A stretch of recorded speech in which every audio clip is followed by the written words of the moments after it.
And welcome to the Security Guy and CIA Spy Pod broadcast. I am the Security Guy, Robert Siciliano, and this is...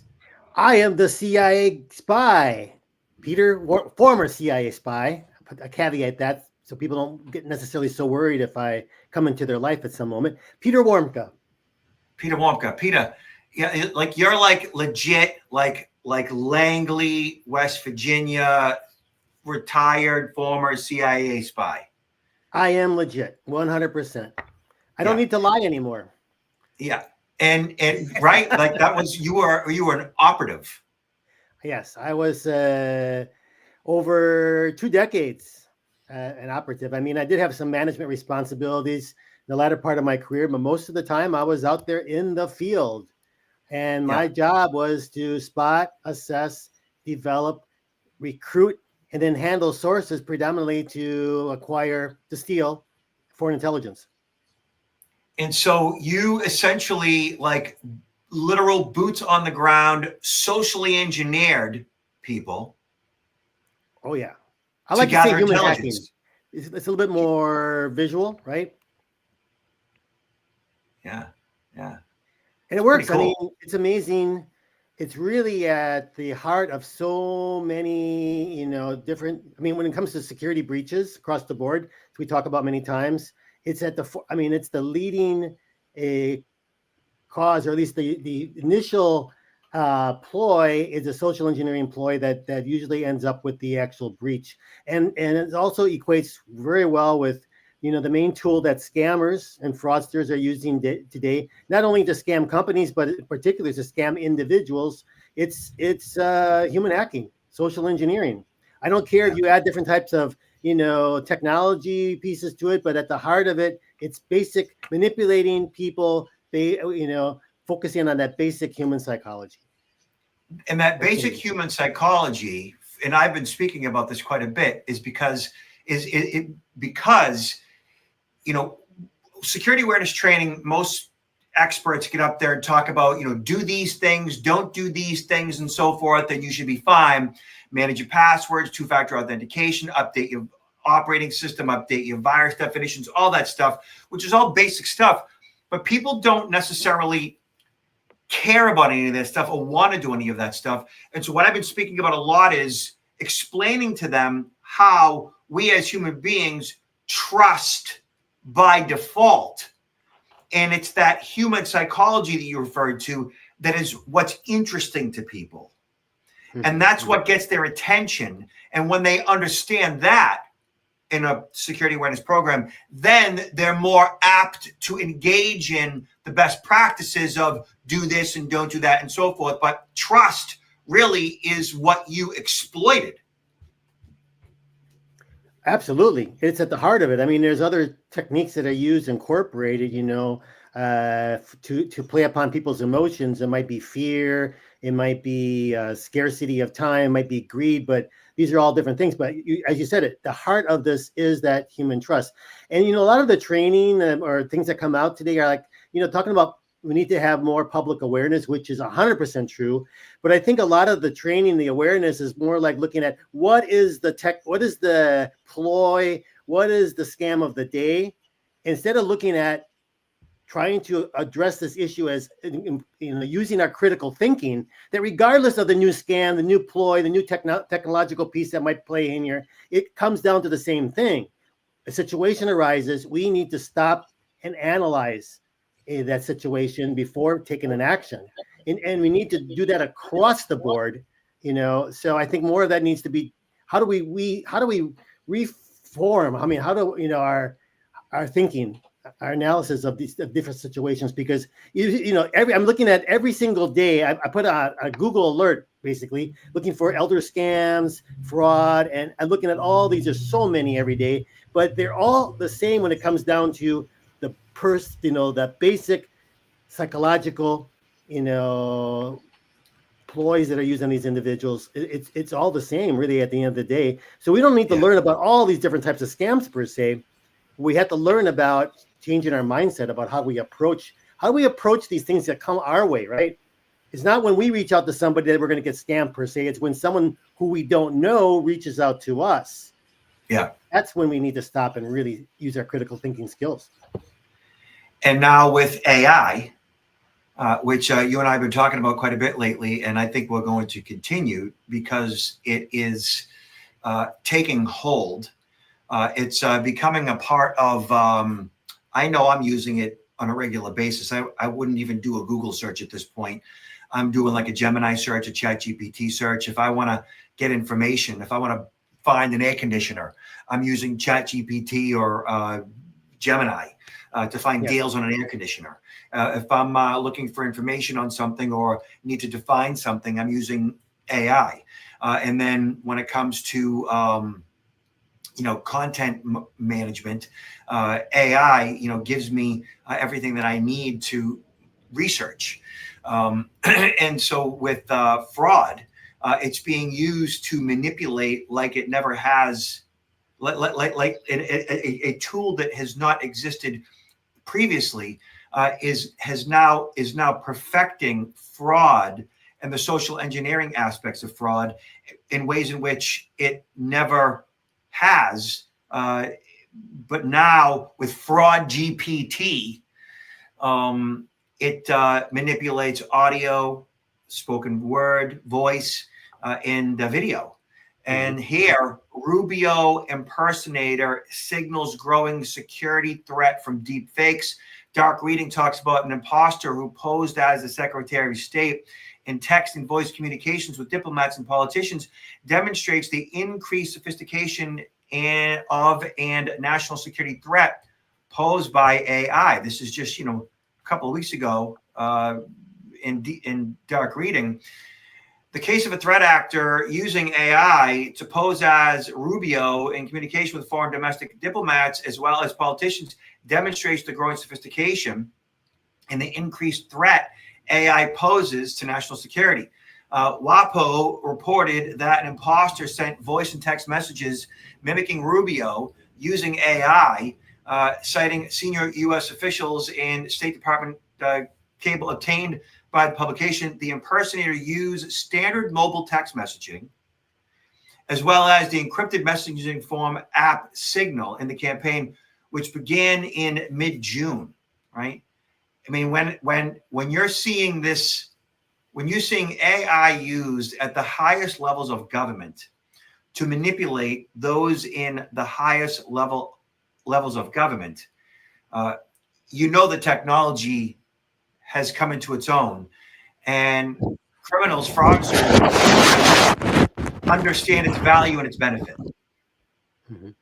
What these AI tools do, like these, you could call them deep fakes as well, because whether it's video, pictures, or images, or voice cloning, it enhances the credibility of the message. I mean, you get back to your earlier point, trust, right? We all typically we over trust, but then you get, these deep fakes, which increases the credibility of the message. It goes back to that, increasing generally our trust in whatever's coming our way. I don't know that you, this is really interesting because it reminds me of a particular fraudster. This goes back a few decades, but did you see the Netflix series called The Masked Scammer, Robert? I don't know if I have. If you haven't, go back and watch it because it's fun. It's a story. It's a documentary.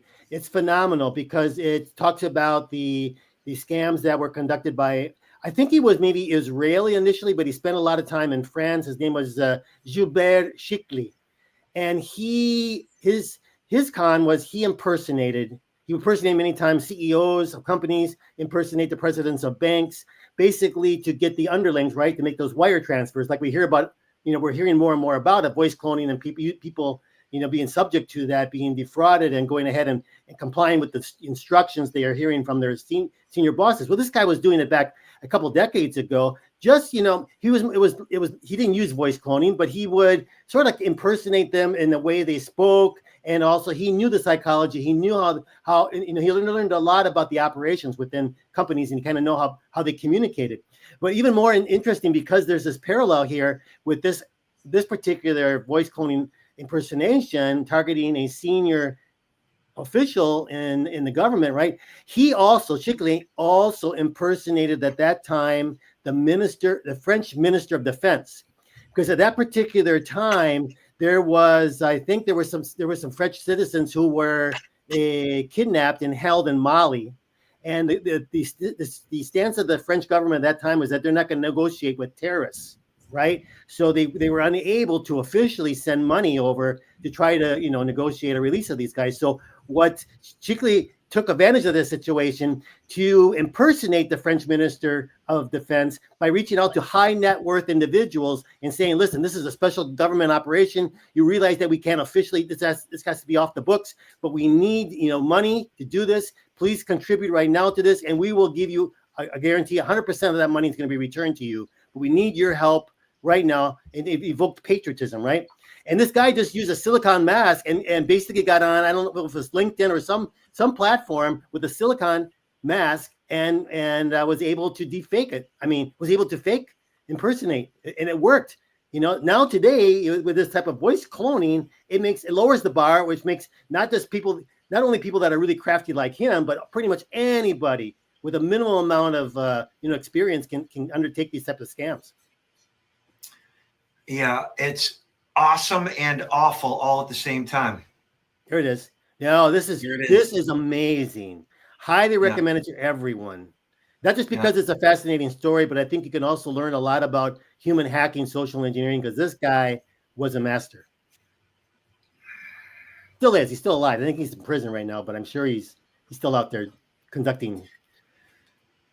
To help facilitate the scam, the imposter created a Signal account with the display name marco.rubio@state.gov, which is not an email address associated with the Secretary of State, and used it to contact foreign ministers, a U.S. governor, and members of Congress with the goal of gaining access to information and accounts.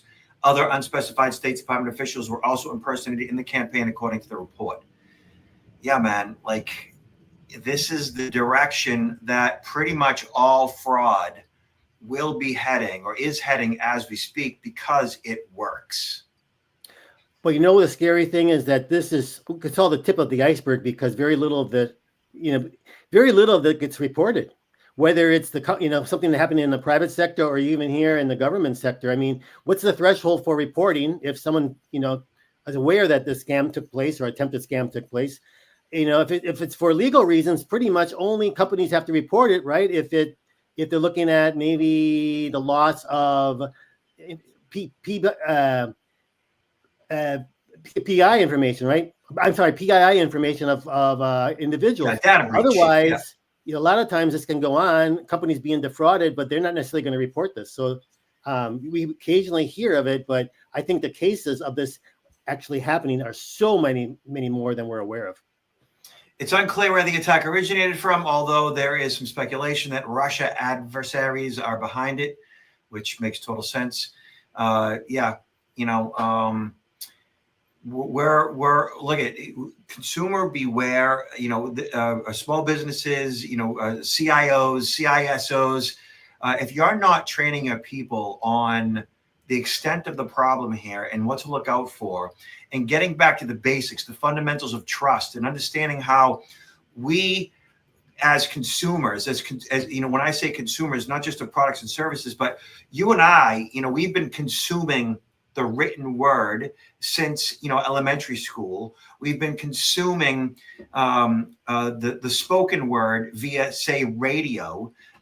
We've been consuming visual via television since we were kids, and now it's streaming, it's online, and we're consuming it. We're consuming some form of media in all its forms, 8 to 10 to 12 hours a day, and we have grown up trusting that written, spoken, visual media all our lives. And so by default, we pretty much trust the majority. We give the benefit of the doubt pretty much all the time. Sure, there is some skepticism there. And we may not, some of us say, well, I don't trust anybody or anything. But you do, you need to. And so as a result, we're being bombarded with, regular, legit media all the time. And the bad guys are slipping in general communications, emails, phone calls, text messages. uh, instant messages and so forth, and the bad guys are slipping in the fraud in between all of this, and we may not recognize the risk that we're encountering when it's most necessary. Mm-hmm. Mm-hmm. We have to kind of push back from this whole concept of seeing is believing, hearing is believing, because we have to start questioning some of these things, and it's not going to get any better, right? Not going to get any better for a long time. And so I've been seeing more and more of this. People are losing billions to celebrity romance scams, right? I'm surprised actually it's taken this long for this to happen. But with AI, again, it makes the probability of the likelihood of a celebrity approaching you and using AI to model and mimic, their audio and video in likeness that much more probable. So here, Vice talks about, by the time Margaret checked into a hotel room to finally meet Kevin Costner, right? And like you say, how dumb could she be? But no, read on. The Yellowstone star she thought she'd fallen in love with, online, she'd already wired him over $100,000 in Bitcoin, right? The scam here is perfect. The bad guys know what they're doing. They are basically doing what you did as a CIA spy for decades, but they're doing it with the help of AI now. She packed her bags weeks earlier, left her husband of 10 years, and believed she was about to start a new life as part of Costner's mysterious new production company. Instead, she got a photo of a totaled car and a message saying that Costner wasn't coming. He'd been in a crash, right? As detailed in an excellent and quite depressing Hollywood Reporter feature, there was, of course, no crash and there was no Costner. Margaret, a 73-year-old retired office manager, a TED Talk speaker, and recent divorcee, was just the latest target in a boom industry of celebrity impersonation scams. It's part of a digital grift that preys upon the lonely, which we've talked about. 1 in 4, 20 to 30% of all of us experience loneliness on a regular basis, including in our own marriages, right? The grift that preys on lonely using a variety of modern day tools that make deception as easy as it could be, using a variety of social media platforms that don't seem to care to protect their users from scam artists. Romance scams cost Americans $672 million in 2024 alone. Older women like Margaret were among the hardest hit. These scams prey upon parasocial affection that exploit the one-sided relationships we build with public figures. And trust is trust and loneliness are the two fundamental aspects of this. That's why scammers overwhelmingly impersonate older, trustworthy male celebrities like Keanu Reeves, Kevin Costner, Jonathan Rooney, who I don't know who that is, an actor who you may not know by name, but he is a big hit in the Christian film industry, playing Jesus in The Chosen. Okay. This is awful. It is, and to me, I mean, once these scammers, especially with romance scams, get their hooks into somebody, it's like, even if people try to, even family members try to speak to the victim, the targeted victim, you can't. It's very difficult to be able to convince them to the contrary that that's not real. I think it begs to the importance of having more and more communication between the elder parents or grandparents and their children and grandchildren, because if grandchildren can have discussions and what's going on in that person's life, is more than likely that person will reveal, hey, I got a new friend, or and they reveal that, and early on the family members should be able to detect that or find that out and try to mitigate this and try to save the individual from being scammed. But I think there's really a lack of communication. I think, in many times, it's a delicate sword too, because sometimes elder abuse is even caused by a family member when it comes to finances. But when it would be, in some cases, really good for a family member to become more and more involved, to include maybe having power of attorney on an account, or being advised, at least alerts, that when their parents are taking kind of money out of an account, that they're aware that this is happening, where they might be able to intervene or at least find out what's going on. Because after the hooks are too far into the individual, it's really hard to stop it. It's really hard to stop it. Yeah. And like you said, the victims in these cases, they often, even with intervention, don't want to believe, and sometimes just won't even believe that they are in the process of being scammed. Like, they are in complete denial. Their world has just been turned upside down by this new celebrity in their life, who is now, made their day blissful. They wake up anticipating the communications from their new celebrity romance, and throughout the day they're engaging in this scammer who they think is, Brad Pitt or Costner and so forth. And when someone intervenes and says, no, that's fraud, that's a scam, they're like, no, you're fraud, you're a scam, you don't know what you're talking about. The Brad Pitt loves me. And they will continue to go down that rabbit hole, no matter how much this friend, family member, neighbor, banker tells them they're engaged in a scam.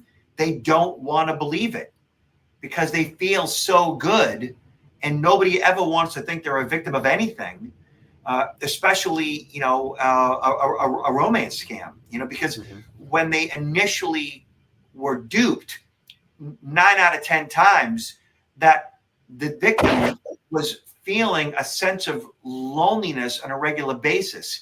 And loneliness, the pain and ache of loneliness, is something that is within us, that's been part of our evolutionary process since the beginning of time.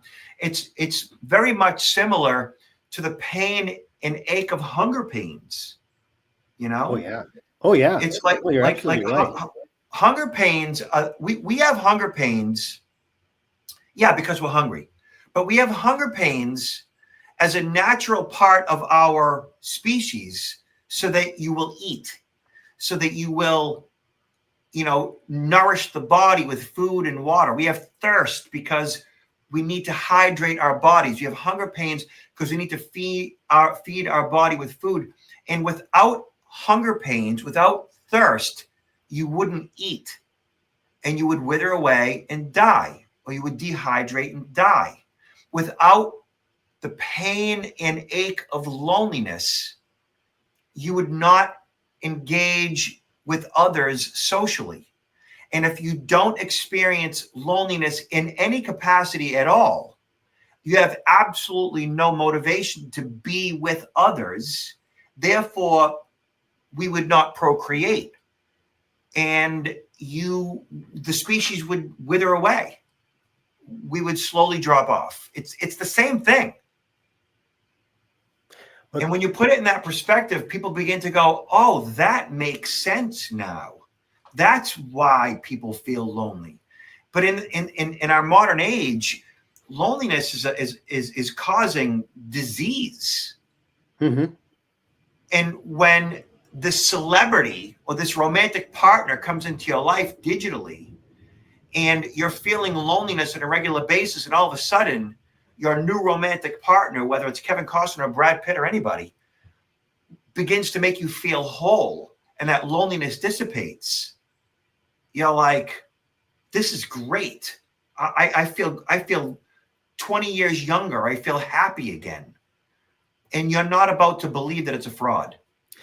You're not. And unfortunately, that will continue until all the money is gone. Not necessarily just the money that's in, the 401 or in a time deposit, CD, I'm sorry. But even they will take out, in some cases, loans, second mortgages. I mean, they'll lose everything. And then once there's no more money, the fraudster is just going to drop them. And that's usually the time when many of them realize it was a scam.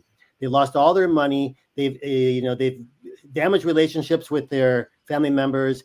They are emotionally devastated, financially devastated, And can you imagine being at that point when you're supposed to live out your life, be and retire, especially, getting about to retire, you wanted to have this money maybe to help your kids or your grandkids, and all of a sudden you got nothing. Nothing. It's got to be, I can't even imagine Yeah. how devastating. I've met victims that have engaged in various, pig butchering scams, and they mortgage their houses, and thinking that they're making a ton of money via cryptocurrency. And I've met victims of romance scams that have got second mortgages and they're going bankrupt.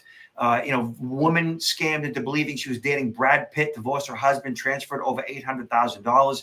She was a French woman. She thought she was, communicating with Brad Pitt. When you look at all the photos and the videos and everything else, it doesn't look like it was possible. She even said, in her own words, that she thought it was ridiculous that Brad Pitt would be reaching out to her. But she said that the scammer she was talking to was really good at talking to women, and it just made her feel good, Mm-hmm. And so look at, it's important that, comments, these scammers are everywhere on Facebook, Instagram, sending messages. They have plenty of good English. To be safe, just don't talk to men you don't know, as the lying is for your money, and everything and anything goes. And then, other comments, how can you believe that kind of a story? It's because loneliness. It's because trust. It's because we're just fallible, vulnerable human beings. Mm-hmm. Mm-hmm. Yeah. So, Peter, where can everyone find you? I'm always on the run, I guess digitally they can find me at counterintelligence-institute.com is the website, or even better, my LinkedIn. On LinkedIn, I got a pretty good presence, as well as if you're interested in the books. In addition to my consulting services and presentations that I give, I have 2 books: Confessions of a CIA Spy, The Art of Human Hacking, as well as more dedicated to seniors and elder fraud, is a book, Why Are You Messing With Me? A Senior Survival Guide on Fraud, Privacy, and Security. Yeah. How about you, Robert? I am, here's Peter on LinkedIn. You got 7,200 followers, man. That's pretty impressive. Yeah. You are a flipping rock star, man. That's great. I am at protectnowllc.com. As I've said in the past couple of months, 2025 has been a great year because companies realize that phishing simulation training is not really pulling its weight like it could or should, and it's only addressing one part of the security awareness problem. And until companies, batten down the hatches and essentially get people like experts like you and I, boots on the ground to explain human hacking that goes beyond phishing simulation training, and that it violates trust in so many different ways, and how AI is contributing to the fraud, it's going to continue to get worse. It's not going to get any better. So Peter and I right now are booking the fall with Cybersecurity Awareness Month, which is October. But my calendar is filling up for October. I'm sure yours is too, Peter. Mm-hmm. So yeah. Last words, Peter?